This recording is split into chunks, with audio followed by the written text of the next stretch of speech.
welcome. I'm hoping you find these videos helpful for you. And if they are, you can like, share, and subscribe to our YouTube channel. And if you like or you want, please leave us a comment and we'll try to get back with you as soon as we read them. So, if you would, please put your palms together for a meditation reading. My eyes being hindered by blind passions, I cannot perceive the light that grasps me, yet the great compassion without tiring illumine me always. From Shinran Shonin, Koso Wasan, verse number 95. If you would please join me in Gasho.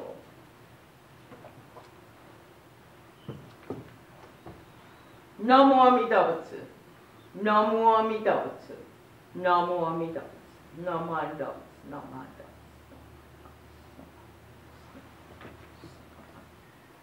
Butsu. Week before last, I talked about core blind spots. And blind spot, you know, is just an obstruction that prevents us from seeing what's behind us or on the side of us. Well, a core blind spot is also an obstruction, and it also prevents us from truly hearing and seeing and listening and even thinking. And you know, the thing about it, everyone has it. Everyone has core blind spots. But do we ever notice them? How do people deal with them? And what are the reactions that we use to deal with them? They could be anger, sadness. It could be feelings of self-doubt. It could be just we simply ignore them. Or we just simply don't see them. So there is a professor, psychology professor from the University of Nevada by the name of Dr. Stephen Hayes. And he looked at developing a skill for mental wellness, which I think in a way fits very well with core blind spots. And he calls it a mental wellness because it's not focusing on a condition, but looking at it at a different respect to being healthy-wise in our head. So it's a wellness, how to not prevent it, but maybe how to not further it. And I think that's where core blind spots come in. Because these core blind spots really do create a blind spot for us. We don't see the total picture of things, okay? And he's saying that society, like I said, society focuses on mental health based on a condition, be it depression, be it suicide, be it whatever. But society looks at that as well. And we should, rather than look at that, we should be looking at a sound mental health in all areas of our lives and behaving accordingly. He says that mental health is about building a life of purpose and having the flexibility and resilience to deal with anything that comes our way. That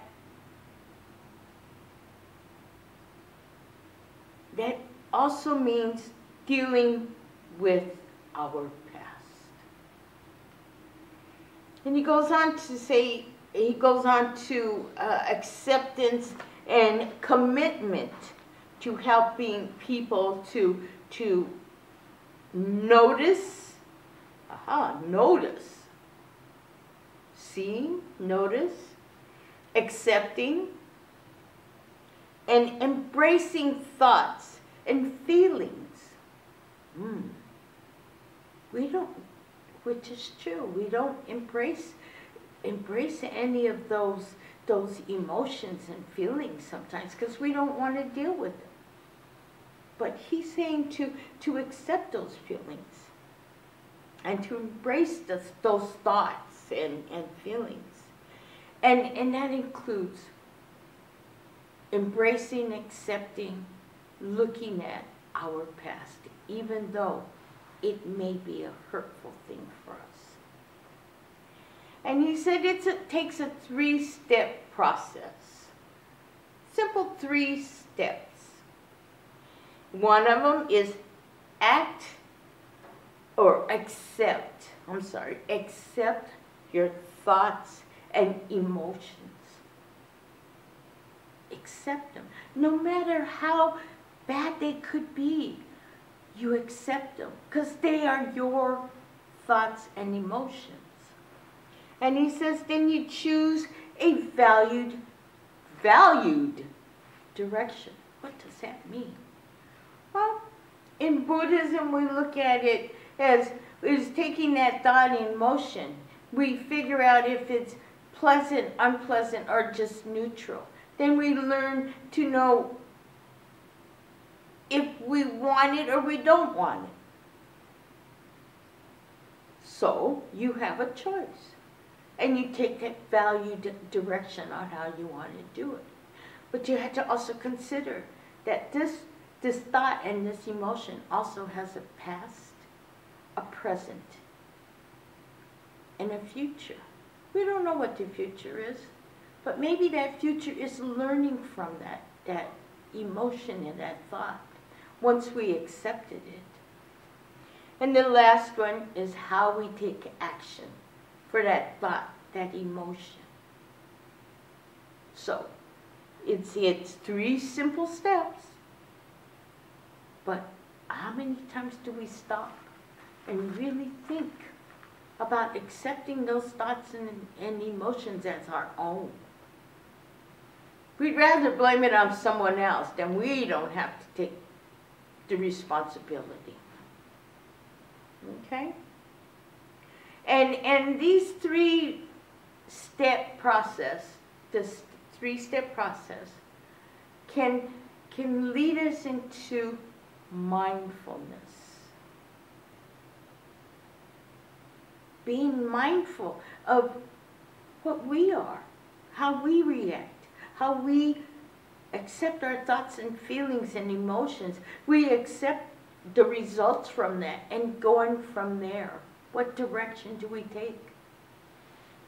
That's the hard part.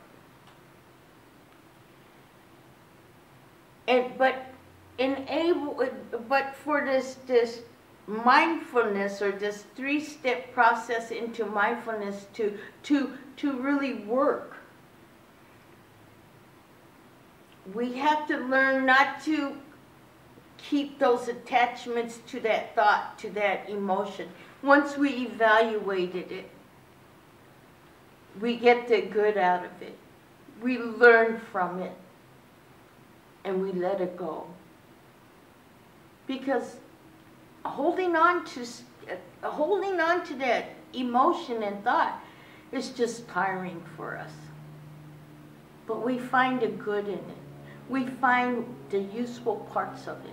And then we throw the rest away. And he said also, it involves deepening our awareness. Oh my. Deepening our awareness, having some plans, and plans. One is going to put reactions to. So we take this thought, we take this emotion, we take the good, we take the bad, we take whatever parts of it, and then we try to get rid of the rest. And then, well, we take that one, the parts that we want. What's the plan for it then? And if we don't have a plan, then why keep it? We truly do have to evaluate that attachment to our emotions and our thoughts. That attachment to negative or positive, but learn from them. And I think that's the important thing about it, is to learn and to think. And once we've evaluated, we thought about it, we looked at it, and we got what we want to learn from it, let it go. Just let it go, which is a very difficult point. And we had to learn to find a solution, and deciding firmly on that course of action, objectively and honestly. Don't get attached to the subjectivity of that emotion or that thought. Let's face it. You know, we realize it, we accept it, our thoughts, emotions as they are, and afterwards it's a done deal. It's over, it's gone. It's you know, past mistakes are just past mistakes, and we move on. And think about the person you want to be.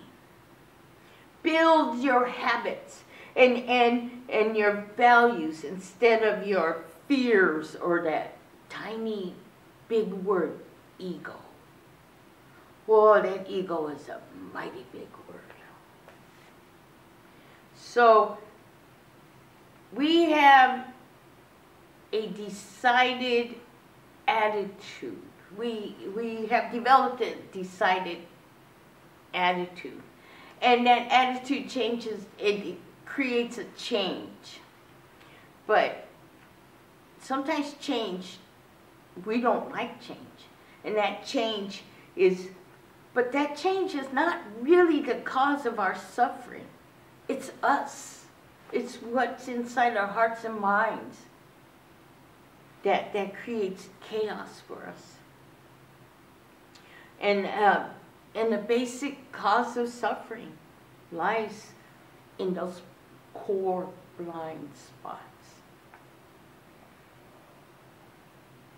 So it just comes down to Namu Amida Butsu or Nembutsu that can give us that pause or that rest period. Like in music, we have that rest period. Well, we have one in Namu Amida Butsu. And it helps to help gather our thoughts and our emotions. And it gives us that moment of where we can say, okay, it's not worth it. Get rid of it. Let's go on. But Namu Amida Butsu or Nembutsu is also our way of giving thanks and showing our appreciation. And it's our gratitude for making us be able to think. Yes, that word, think. And to hear and listen. And to really look at our core blind spots. Taking that little bit of time to looking at core blind spots. And once we realize it, there's a light that makes us go, aha, got it. But in a second, it's gone. But you know what? We learned. And it's the Buddha's light that makes us have aha moments. And that's when we put our hands together in Gasho, in thankfulness, gratitude, and appreciation. So if you would please put your palms together in Gasho. Namo Amida Butsu. Namo Amida Butsu. Namo Amida Butsu. Namo Amida Butsu. Namo Amida Butsu. Thank you for listening.